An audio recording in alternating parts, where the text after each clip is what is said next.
नमस्कार साथियों, एक बार फिर आप सभी का स्वागत है एड्यूटेनमेंट शो पर, जहां हम लेकर आए हैं शिक्षा जगत के प्रमुख समाचार। देखिए, आज तारीख है 9 अक्टूबर 2020, दिन है शुक्रवार। आज की जो हेडलाइंस है उस पर एक बार चर्चा कर लेते हैं। देखिए, 31,661 के लिए SCRT पर आज विशाल धरना।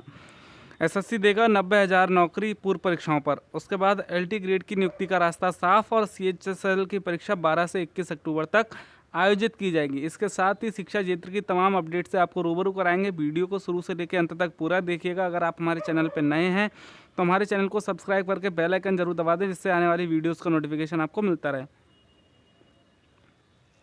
तो दोस्तों, सबसे पहले बात कर लें 31,661 भर्ती के। देखिए, बहुत सारी अटकलें, बहुत सारी अफवाहों का दौर जो है चल रहा है। तो ऐसे में अभ्यर्थी बिल्कुल समझ लीजिए परेशान हो गए हैं, तब जाके उन्होंने ये कदम उठाने का फैसला किया है। और आज जो है उन्होंने SCRT पर विशाल धरने का आह्वान किया है। और सभी जितने भी 67 में चयनित अभ्यर्थी हैं उनसे ये अनुरोध किया गया है कि सभी जो है भारी से भारी संख्या में SCRT पर पहुँचें, जिससे सारी चीज़ें स्पष्ट हो सकें कि सरकार की मंशा क्या है, 31,661 पदों पर भर्ती करना चाहती भी है या नहीं। तो ऐसे में देखिए, जो 37,339 शेष अभ्यर्थी हैं, अगर वो भी इसका समर्थन करेंगे तो निश्चित रूप से उनके लिए आगे की राह आसान हो जाएगी। तो ऐसे में तमाम सारे ज़िलों से लोग जो हैं कल ही अपने घरों से निकल लिए हैं। और जितने भी चयनित अभ्यर्थी जिनको श्योर लगता है वो, और जो नहीं भी हो रहे हैं वो भी इनका समर्थन करना चाहिए। तो ऐसे में जल्द से जल्द जो है SCRT पर पहुंचकर अपनी मांगों को वाजिब तरीके से जो सचिव साहब हैं और निदेशक सर हैं उनके सामने रखा जाए, जिससे सारी चीज़ें देखिए, अभी परसों ही कुछ लोग गए थे और वहाँ पर उन्होंने बात करी तो उन्होंने बताया कि 2 दिन के अंदर आपका कार्यक्रम और लिस्ट जारी हो जाएगी। लेकिन उनके आदेश का कोई भी प्रभाव नहीं रहा। भर्ती 10 की 10 बनी हुई है। तो ऐसे में अभ्यर्थियों ने अब कमर कस ली है। वो वहाँ से तब तक नहीं हिलेंगे, धरना अनवरत चलता रहेगा जब तक कि काउंसलिंग शेड्यूल और लिस्ट एक साथ घोषित ना कर दी जाएं। तो ऐसे में सभी जितने भी अभ्यर्थी चयनित हैं अथवा अचयनित हैं वो 31,661 का समर्थन करें, क्योंकि देखिए 31,661 है तभी 37,339 है। तो जितने भी साथी हमारे इस वीडियो को देख रहे हैं, जल्द से जल्द और ज़्यादा से ज़्यादा संख्या में, भारी से भारी संख्या में SCRT पर पहुँचें। देखिए, इसी की खबर आई है, शिक्षक भर्ती की जारी हो समानुपात चयन सूची। देखिए, परिषदीय विद्यालयों के लिए 69,000 शिक्षक भर्ती के अभ्यर्थी गुरुवार को सचिव बेसिक शिक्षा परिषद कार्यालय पहुंचे। अभ्यर्थियों ने सचिव से मांग की कि 31,661 शिक्षकों की भर्ती की मेरिट तैयार करते समय यह ध्यान दिया जाए कि अधिक अंक वाले अभ्यर्थियों को कम सीट वाला जिला आवंटित ना हो। इससे उनके चयन से बाहर होने का खतरा है। अभ्यर्थियों का कहना था कि अपर मुख्य सचिव बेसिक शिक्षा का आदेश था कि आरक्षण एवं जनपद को ध्यान में रखते हुए समानुपात रूप में चयन सूची जारी की जाए। सचिव से मिलने वालों में राहुल तिवारी, आयुष दुबे, आकाश पांडे, दिनेश कुमार यादव शामिल रहे। देखिए, निश्चित रूप से यहाँ पे हाई मेरिट और लो मेरिट जो तबका है उसमें एक विवाद बन गया है कि जैसा कि ये जो जियो जारी हुआ था उसमें ये चीज़ें निकल कर आई थी कि जनपद और आरक्षण सेम रहेगा और सीटों को समानुपात तरीके से बांट दिया जाएगा।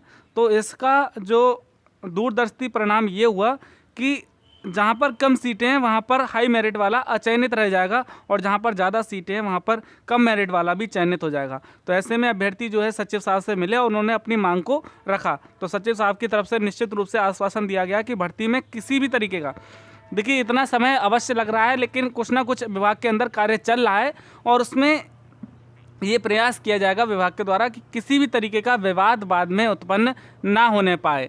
और विवाद होने की दिशा में जो है विभाग पहले ही कैविएट दाखिल कर चुका है। देखिए दोस्तों, उसके बाद बात करते हैं अंतर जिले तबादले की। जिलों में रिक्त 44,000 पद और तबादले की अनुमति 54,000। देखिए, बेसिक शिक्षा परिषद के शिक्षकों की अंतर जिला तबादला सूची 22 अक्टूबर को जारी होगी। जिलों में शिक्षकों से आपत्तियां लेकर उनका निस्तारण किया जा रहा है। शासन ने पहले शिक्षकों को आवेदन करने में सहूलियत दी और अब आवेदकों को भी कई तरीके की राहत दी गई है। इतना ही नहीं, जिलों में शिक्षकों के रिक्त पदों की संख्या 44,000 है। वहीं मुख्यमंत्री ने तबादले की अनुमति 54,000 से अधिक को दी है। अधिक पदों पर तबादलों की अनुमति जरूर है, लेकिन स्थानांतरण की शर्तें ऐसी हैं कि अधिकांश को लाभ मिलने के आसार कम हैं। देखिए, आकांक्षी जिलों की बात करें तो वहाँ पर केवल म्यूचुअल ट्रांसफर होंगे, पारस्परिक तबादले। आकांक्षी जिले सिद्धार्थनगर, श्रावस्ती, बहराइच, सोनभद्र, चंदौली, फतेहपुर, चित्रकूट, बलरामपुर में से हर जिले में से उतने ही शिक्षकों को अन्यत्र तबादला होगा जितने आकांक्षी जिलों में आने का अनुरोध करेंगे। तो देखिए निश्चित रूप से जो आकांक्षी जिले हैं काफ़ी वहाँ पर शिक्षकों की कमी है, तो ऐसे में शासन ने यह निर्णय लिया है कि वहाँ पर तभी तबादला होगा जब उसके बदले का शिक्षक वहाँ पर जाएगा या आवेदन करेगा। देखिए स्थानांतरण की शर्तें देख लीजिए। शिक्षक का 3 व शिक्षिकाओं का 1 वर्ष की सेवा पर तबादला। दिव्यांग पुरुष व महिला शिक्षकों को सेवा अवधि से छूट। जिले में स्वीकृत पदों के सापेक्ष 15% की सीमा तक ही तबादले।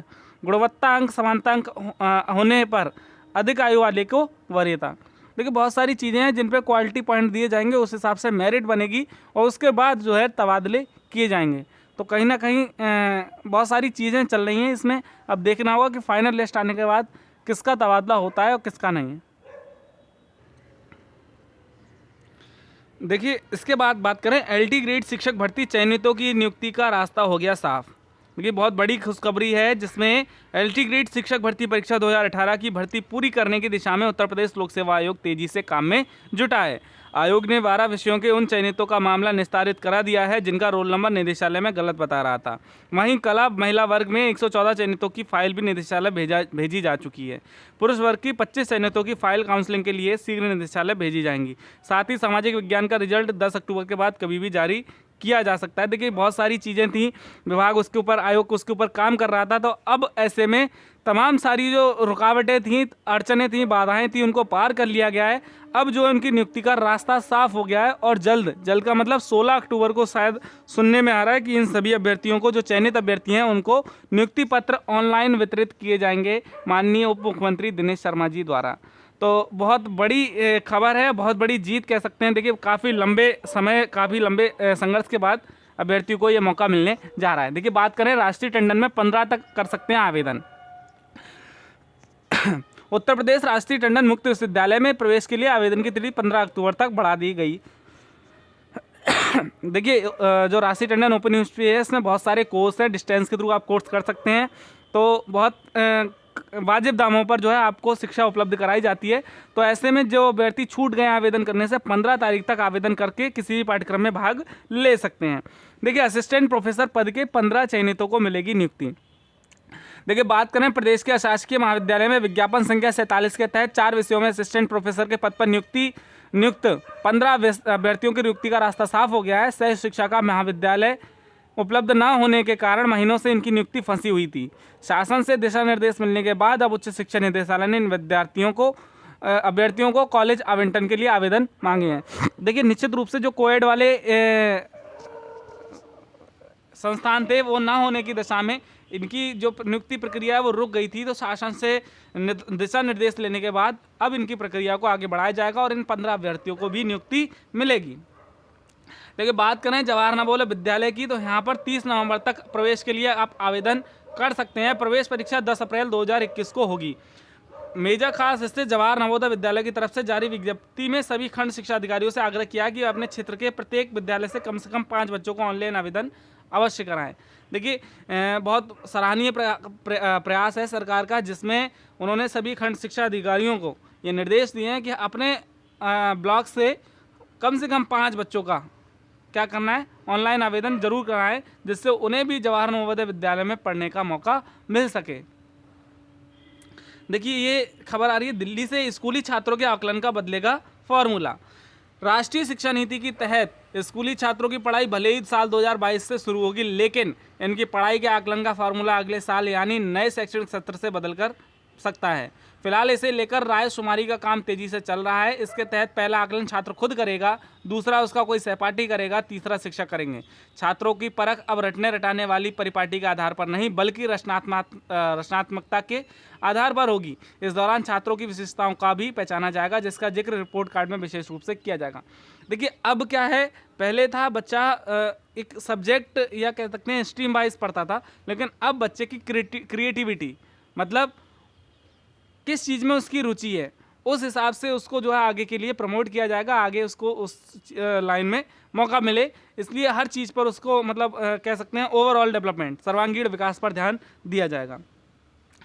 देखिए बात करें एसएससी की CHSL 2019 टियर 1 परीक्षा 12 से 21 अक्टूबर तक। देखिए कर्मचारी चयन आयोग अपनी ठप पड़ी भर्ती परीक्षाओं की शुरुआत 12 अक्टूबर से करने जा रहा है।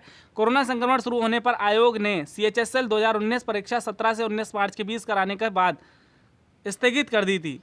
अब CHSL की बची ऑनलाइन परीक्षा 12 से 21 अक्टूबर के बीच होनी जा रही है। देखिए मार्च में जो 3 दिन परीक्षा हुई उसमें 11 लाख में से केवल 2 लाख अभ्यर्थी ही शामिल हो पाए। तो अब दोबारा से जो है मौका दिया जा रहा है। जो अभ्यर्थी जिनकी परीक्षा रह गई थी, अब जो 12 अक्टूबर से 21 अक्टूबर के बीच परीक्षा कराई जाएगी। तो निश्चित रूप से जो है अब SSC ने भी तैयारी पूरी कर ली है। अब जितनी भी सारी परीक्षाएं पेंडिंग हैं उनकी तिथियां भी घोषित कर दी गई हैं।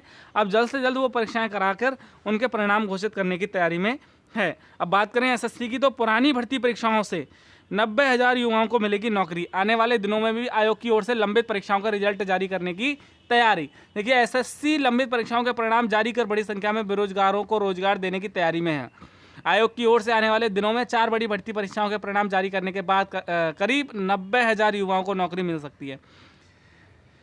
केंद्रीय सुरक्षा बल के लिए कांस्टेबल GD परीक्षा 2018 के अलावा CGL, CHSL, JEE एवं जूनियर हिंदी ट्रांसलेटर परीक्षा परिणाम को अंतिम रूप दिया जा रहा है।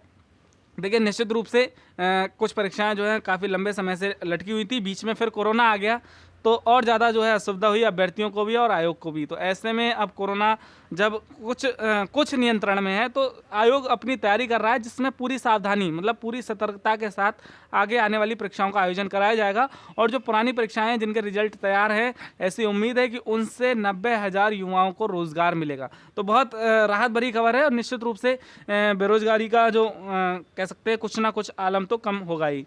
TGT हिंदी का साक्षात्कार 6 नवंबर से कराने की तैयारी। देखिए उत्तर प्रदेश माध्यमिक शिक्षा सेवा चयन बोर्ड की बृहस्पतिवार को हुई बैठक में TGT हिंदी का साक्षात्कार 6 नवंबर से कराने का फैसला लिया गया है। चयन बोर्ड को इस ओर से जल्दी इस बारे में नोटिस जारी किया जाएगा। देखिए TGT हिंदी का साक्षात्कार 6 नवंबर से कराया जाएगा। दोस्तों ये थी आज की अपडेट। आशा करते हैं वीडियो आपको पसंद आएगी। अगर आपको हमारी वीडियो पसंद आए तो इसे लाइक करें, ज़्यादा से ज़्यादा शेयर करें, हमारे चैनल को सब्सक्राइब करें। Thank you for watching our video. Thank you very much.